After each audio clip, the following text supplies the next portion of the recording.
नमस्कार. आज आपण मुंबई उच्च न्यायालयाच्या एका खूप महत्त्वाच्या निकालावर बोलणार आहोत. हा निकाल कामाच्या ठिकाणी होणारी चौकशी आणि आत्महत्येला प्रवृत्त करण्याचा जो गंभीर आरोप असतो यांच्यातली एक सीमारेषा अगदी स्पष्ट करतो. आणि हो, यातून मिळणारा जो बोध आहे तो आपल्या सगळ्यांसाठी, विशेषतः नोकरी करणाऱ्या प्रत्येकासाठी खूपच महत्त्वाचा आहे. चला थेट विषयालाच हात घालूया. एक प्रश्न जो आपल्यापैकी अनेकांच्या मनात येऊ शकतो की कामाच्या ठिकाणी जर एखादी विभागीय चौकशी झाली तर तिला आत्महत्येला प्रवृत्त करण्याची कृती मानता येईल का? हा प्रश्न वाटतो तितका सोपा नाही आणि याच प्रश्नाभोवती आज आपण सगळं प्रकरण समजून घेणार आहोत. बरं, हा जो गुंतागुंतीचा विषय आहे तो सोप्या भाषेत समजून घेण्यासाठी आपण काही टप्प्यांमध्ये पुढे जाऊ. सगळ्यात आधी एका दुःखद घटनेबद्दल जाणून घेऊ. त्यानंतर पाहू की न्यायालयात नेमकी काय लढाई झाली.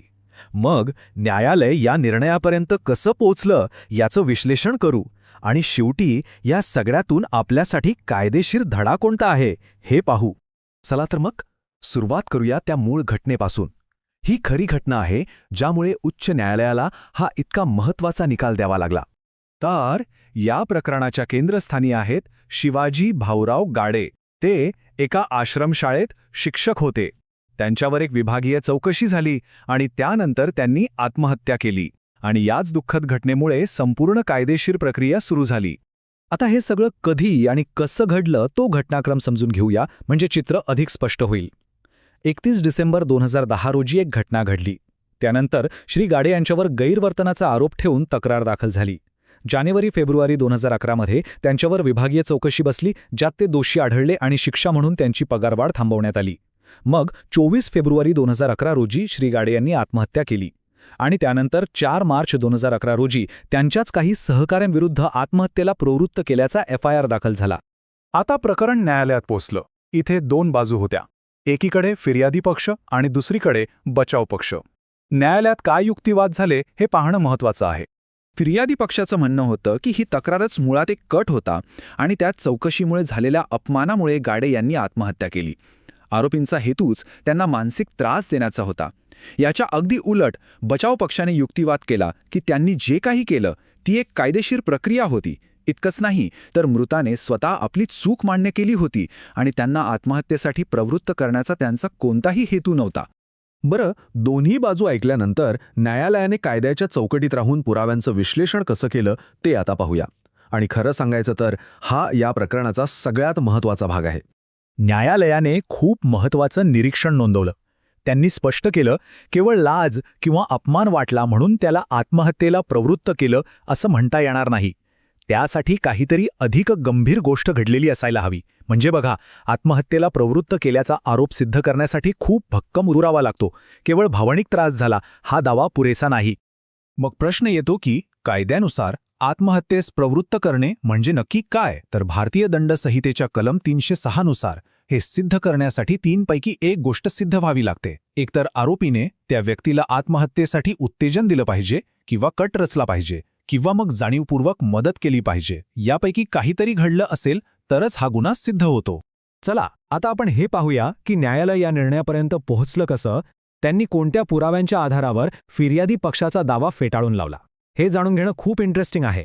न्यायालयाला असं आढळलं की फिर्यादी पक्षाचा खटला अनेक कारणांमुळे कमकुवत आहे. पहिलं कारण म्हणजे मृताने स्वतः आपली चूक कबूल केली होती आणि सर्वांसमोर माफीही मागितली होती. दुसरं म्हणजे ही माफी तंटामुक्ती समितीने रीतसर नोंदवून घेतली होती. तिसरं, ही तक्रार खोटी होती किंवा मुद्दाम रचलेला सापळा होता हे सिद्ध करणारा कोणताही पुरावा समोर आला नाही. आणि सगळ्यात महत्त्वाचं, आरोपींनी त्यांना आत्महत्येसाठी थेटपणे प्रवृत्त केलं अशी कोणतीही कृती सिद्ध झाली नाही. या प्रकरणात आणखी एक महत्त्वाचा पुरावा होता, तो म्हणजे सुसाईड नोट्स. पण न्यायालयाने या नोट्सच्या विश्वासार्हतेवरच गंभीर प्रश्नचिन्ह निर्माण केलं. अच्छा, तर या नोट्समध्ये नेमक्या काय समस्या होत्या? एक, त्या मृत्यूनंतर तब्बल 4 दिवसांनी आणि घटनास्थळापासून दूर एका बॅगेत सापडल्या. दुसरं म्हणजे त्या जप्त करताना जी कायदेशीर प्रक्रिया असते तिचं पालन केलं गेलं नाही. आणि तिसरं, त्या नोट्सवरचं हस्ताक्षर खरंच मृताचं होतं का हे सिद्ध करण्यासाठी कोणत्याही तज्ज्ञाचा अहवाल सादर करण्यात आला नव्हता. त्यामुळे अशा संशयास्पद पुराव्यावर न्यायालय अवलंबून राहू शकत नव्हतं. याशिवाय न्यायालयाने समानतेच्या तत्वाचाही विचार केला. आता हे काय आहे? तर याच प्रकरणात याच पुराव्यांच्या आधारावर एका सहआरोपीला आधीच निर्दोष मुक्त करण्यात आलं होतं. कायद्यानुसार जर परिस्थिती सारखी असेल तर आरोपींना वागणूकही सारखीच मिळायला हवी. त्यामुळे एकाला सोडून इतरांना दोषी धरणं हे अयोग्य ठरलं असतं. आणि आता आपण आलो आहोत या प्रकरणाच्या शेवटच्या आणि सर्वात महत्त्वाच्या भागाकडे. या प्रकरणातून आपल्याला नक्की काय शिकायला मिळतं आणि अंतिम निकाल काय होता ते पाहूया. या सगळ्या विश्लेषणाच्या आधारावर न्यायालयाने आपला अंतिम निकाल दिला. सर्व आरोपी निर्दोष आहेत.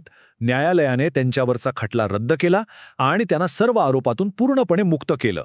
तर मग या संपूर्ण प्रकरणातून आपल्याला मिळणारा सगळ्यात मोठा कायदेशीर धडा कोणता?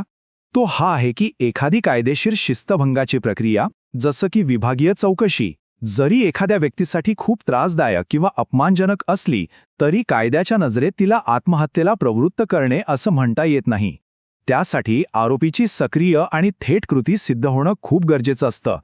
हा निकाल आपल्याला कायद्याची बाजू तर स्पष्ट करतो, पण एक खूप मोठा प्रश्न मागे सोडून जातो. आजच्या काळात कामाच्या ठिकाणी जो प्रचंड तणाव असतो, त्या परिस्थितीत एखाद्या व्यक्तीच्या मानसिक आरोग्याची खरी जबाबदारी कोणाची? त्या संस्थेची, सहकार्यांची की स्वतः त्या व्यक्तीची? यावर आपण सगळ्यांनीच विचार करायला हवा.